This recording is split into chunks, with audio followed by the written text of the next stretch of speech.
Hai teman-teman, balik lagi di Aziza, dan di video ini kita akan bahas tentang open economy.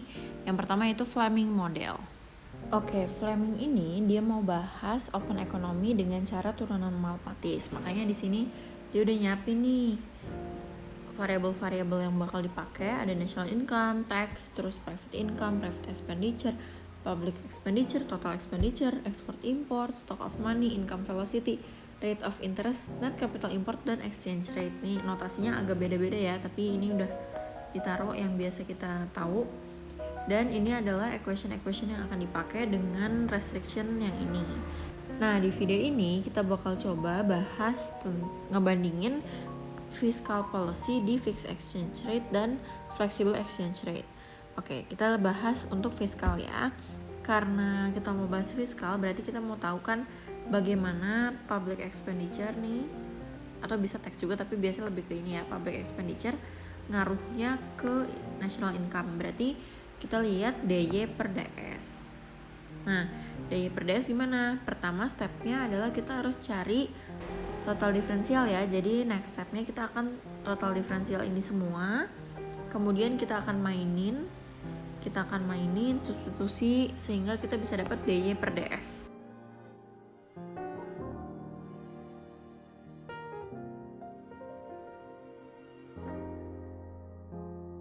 Oke, setelah kita dapat derivatifnya, kita akan masukin ke persamaan Y-nya ya. Di sini kan kita punya Y sama dengan Z tambah B, berarti DY sama dengan DZ tambah DB. Kalau kita tahu DB itu adalah BZ DZ.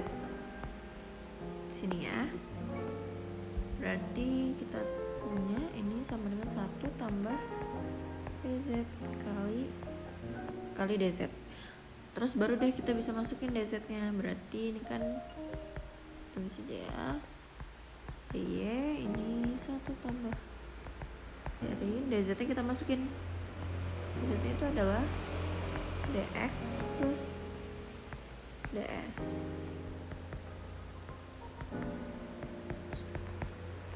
DX-nya kita masukin. Berarti tambah DS. Oke, kita sekarang bisa masukin DN ya. DN DR bisa kita masukin nih. Ini DN, ini DR. Berarti 1 tambah BZ XN. DN-nya adalah DY min DT. Nah, DT-nya juga bisa kita masukin, berarti DY min TY DY. Ini ya. DR-nya adalah XR dikali RV kali DV. Nah, DV-nya juga bisa kita masukin. DV 1/M DY. Oke, ini plus DS. Artinya yang ini ya. Ini tadi adalah DT, yang ini DV.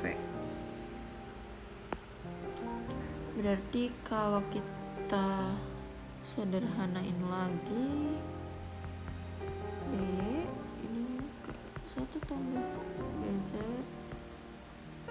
ini sama aja kayak XN, terus ada 1 min TY DY. DY nya dikeluarin ya, ditambah XR RV per M DY. Oke, ditambah DS.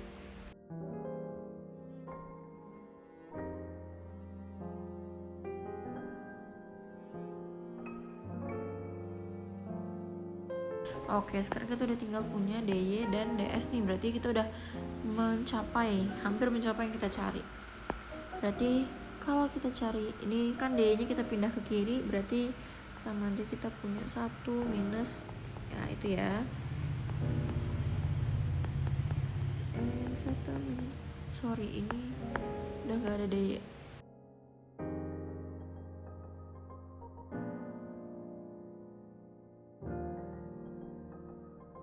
Oke, berarti kalau udah dapet ini, kita dapat DY per DS adalah 1 plus BZ di atas per 1 dikurang 1 plus plus BZ XN 1 min TY tambah XR RV per M.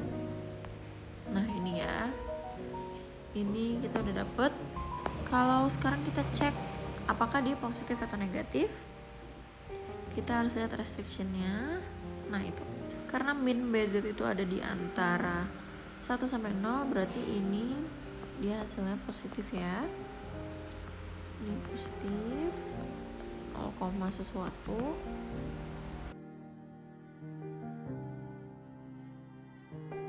XR dia negatif, RV-nya positif. Yang ini juga pasti positif, hasilnya DY per DS lebih besar dari 0. Oke, setelah kita udah dapet DY per DS nya kayak gimana, kita juga bisa nih turunin terhadap variabel-variabel lain. Di sini ada beberapa yang udah diturunin. Karena kita tadi udah dapet DY per DS, kita tinggal mainin aja dari total diferensial yang udah kita dapet ya. Contohnya kayak si ini nih, DT kan TY DY, artinya DT per DS nya tinggal TY DY per DS gitu. Jadi tinggal TY dikali DY per DS yang udah diketemuin. Terus juga DX, misalnya mau cari DX per DS, berarti dampaknya terhadap X itu C plus I ya, C plus I. Dampaknya terhadap C plus I adanya government spending ditambah, kita tinggal mainin aja dari total diferensialnya XNDN plus XRDR bla bla bla, dimainin nih kayak biasa. Yang kayak sebelumnya dapat ini kan, dapat ini.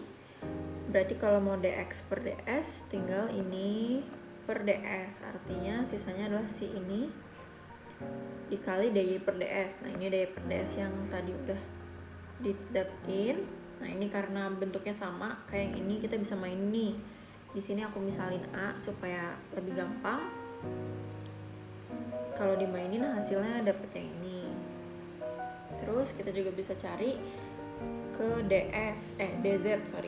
DZ kan DX plus DS, artinya berarti DZ per DS nya adalah DX per DS tambah 1. Dimainin kita bisa dapet yang ini.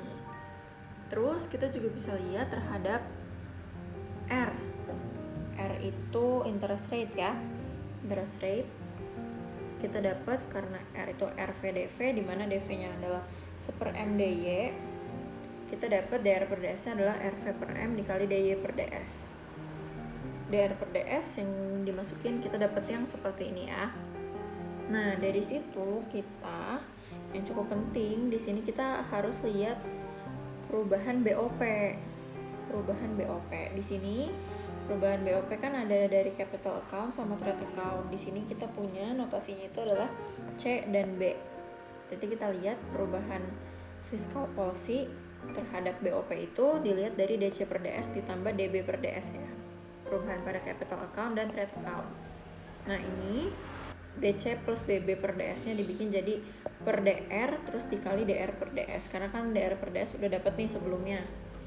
Berarti ini tinggal dimasukin. Kemudian DC per DR nya kita tinggal lihat aja ke total diferensial sebelumnya. Ini yang di bubble ini untuk lihat lagi yang sebelumnya. Berarti DC per DR adalah CR, terus DB nya itu DZ, DR nya bisa dapat dari sini RV/DV, di mana DV nya adalah 1/M DY. Bisa dimainin kita bakal dapat ada DZ per DY di sini ya. DZ per DY kita bisa dapat dari yang ini total diferensialnya Y, dimana kita tahu DY sama dengan 1 plus BZ DZ, berarti DZ per DY nya 1/1 plus BZ. Ini ya, ini dimasukin ke sini. Akhirnya kita dapat si inilah. Karena kita udah tahu DY per DS positif, terus RV itu juga positif, M itu juga positif, maka si perubahan BOP karena ada fiscal policy itu bakal tergantung apakah ininya positif atau negatif. Atau kalau kita bentuk bisa bikin kayak gini. Jadi dia bakal positif kalau ininya positif kan. Ini positif artinya si ini bisa juga dipindah gitu ya, pindah CRRV per M lebih besar daripada min BZ per satu delta BOP per DS yang akan negatif kalau ini lebih kecil daripada ini. Ini yang nanti akan ngebedain fixed exchange rate dan flexible exchange rate nih, dimana kalau di fixed exchange rate BOP ini dibolehkan berubah ya. Di sini kita juga tahu kalau dia perubahannya dipengaruhi sama DY per DS nih, artinya kalau ada DY per DS BOP-nya juga berubah. Nah, ini juga nantinya nih, terutama yang ini bakal jadi rules nih yang nentuin apakah dampaknya policy fiskal ini lebih besar di fix atau di fleksibel. Nah, sekarang kita akan bahas untuk di kasus flexible exchange rate, kita mau bandingin sama ya fiscal policy-nya. Flexible exchange rate artinya F-nya boleh berubah, artinya DF tidak harus sama dengan 0 ya. Tapi di flexible exchange rate yang menandakan dia fleksibel adalah ini. BOP-nya nggak ada perubahan BOP. DB plus DC sama dengan 0. B ada di sini ya, trade balance. C itu dia ada di sini capital account. Oke, terus karena fiskal kita bakal lihat di kondisi DM sama dengan 0 atau nggak ada monetary policy. Step 1 kayak tadi kita harus cari total diferensial semuanya ya.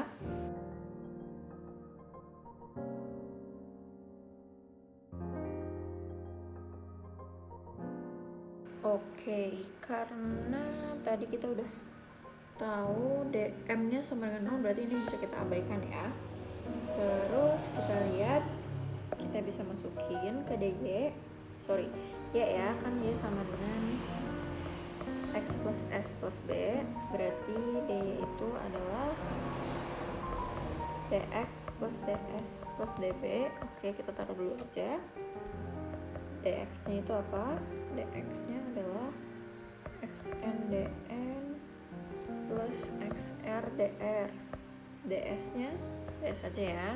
Oke, dari sini kan kita tahu kalau DB plus DC sama dengan 0. Berarti sama aja kalau DB itu adalah minus DC kan. Di sini DC itu apa? DC itu CRDR. Artinya DB itu sama dengan minus CRDR. Oke, kita bisa mainin nih. Oke, ini kita masukin dulu aja sih DB yang tadi udah kita dapat, berarti DY sama dengan XNDN plus XRDR plus DS minus CRDR. Berarti udah ada yang sama nih. DR kita bisa bikin DY sama dengan XNDN plus XR min CR DR nih ya, plus DS. Oke, terus kita bisa mainin, kita masukin aja ya, DY XNDN. DN nya apa? DN nya kan dapat dari sini, DT nya bisa kita masukin ya, ini masuk ke sini, ujungnya kita bakal dapat DN itu adalah 1 min TY DY. Terus DR nya ini XR CR, DR nya kan ada di sini, RVDV dengan DV nya bisa kita masukin dari sini. Kalau dapat RV per M DY gini ya. Di sini ada plus DS. Berarti ini sama aja kayak DY sama dengan DY nya yang dua ini bisa keluar ya. Bentuknya mirip kayak yang tadi. N 1 min TY plus XRCR RV per M DY plus DS. Berarti kalau kita pindahin DY nya ke samping, kita kayak punya ini besar 1 minus, nah itu ya, XN 1 min TY kena pengurangan berarti minus CR min CR RV per M DY sama dengan DS. Berarti kalau yang diminta DY per DS adalah tinggal 1 dibagi itu ya, 1 minus XN 1 min TY minus XR min CR RV per M. Nah, ini kita dapat DY per DS untuk kasus fleksibel. Nah, sekarang kita lihat untuk notasinya. di flexible exchange rate kalau ada fiscal policy ya, gimana ke national income ini kan 0, something, ini dia negatif. Kemudian CR itu capital import, kalau R nya naik berarti R naik berarti capital import akan makin banyak, berarti dia positif. Negatif ya, RV per M, RV nya ini positif, M nya juga positif, berarti ini kan ketemu minus ketemu plus jadi negatif, ketemu minus di sini jadi positif ya. Ini yang ini 1 minus 0, something, ini positif, berarti positif per positif ini akan lebih besar daripada 0. Nah ini ya, kita dapat sama-sama lebih besar daripada 0 nih DY per DS, baik itu di flexible atau di fixed exchange rate. Oke, kita udah dapet DY per DS untuk fixed exchange rate dan flexible exchange rate nih. Di sini ada nih variabel yang ada di flexible tapi nggak ada di fixed exchange rate, yaitu CR. Nah, kita punya analisis tambahan nih buat flexible exchange rate, terutama buat CR, yaitu suatu kondisi ketika di flexible exchange rate CR-nya menuju tak hingga. Ini adalah kondisi bahwa capital mobility-nya itu perfect ya. Jadi perfect capital mobility. Perfect capital mobility. Artinya kalau CR-nya menuju tak hingga, ini yang di bagian bawah sini kan ini tak hingga ya. Berarti dia akan jadi negatif tak hingga, ketemu ini jadi positif tak hingga gitu kan. Berarti yang ini akan jadi positif tak hingga. Artinya kita punya DY per DS kita itu jadi 1 per tak hingga. 1 per tak hingga ini akan mendekati dengan 0. Nah ini artinya apa nih? Artinya dalam flexible exchange rate ketika capital mobility-nya itu perfect, jadi ketika kondisinya perfect capital mobility, DY per DS sama dengan 0. Berarti fiscal policy itu nggak punya pengaruh terhadap ekonomi. Gitu ya. Nah, sekarang kita lihat nih, yang mana kalau kita bandingin fix sama fleksibel, yang mana yang lebih besar? Nah, ini karena tadi kita dapatkan dua-duanya sama-sama positif, lebih besar daripada 0. Nah, ini akan bergantung pada jadi DY per DS fix itu akan lebih besar daripada DY per DS di fleksibel apabila ada perubahan BOP karena DS, karena fiskal yang positif. Kalau kondisinya ketika perubahan BOP-nya itu dia negatif, kurang dari 0, artinya DY per DS untuk fix itu pasti lebih kecil. Berarti ini kita tadi udah nemu ya rules untuk ini, kapan delta BOP per DS akan positif, yaitu ketika ini. Nah ini. Nah itu tadi cara turunan matematis teori open economy yang dikeluarin sama Fleming. Dia pakai turunan matematis, pakai total diferensial, kemudian dicari DY per DS untuk fiskal, kemudian DY per DM untuk moneter gitu. Terus kita bisa bandingin efeknya dengan rules yang udah di set sebelumnya, rules yang dicari sebelumnya gitu. Terima kasih.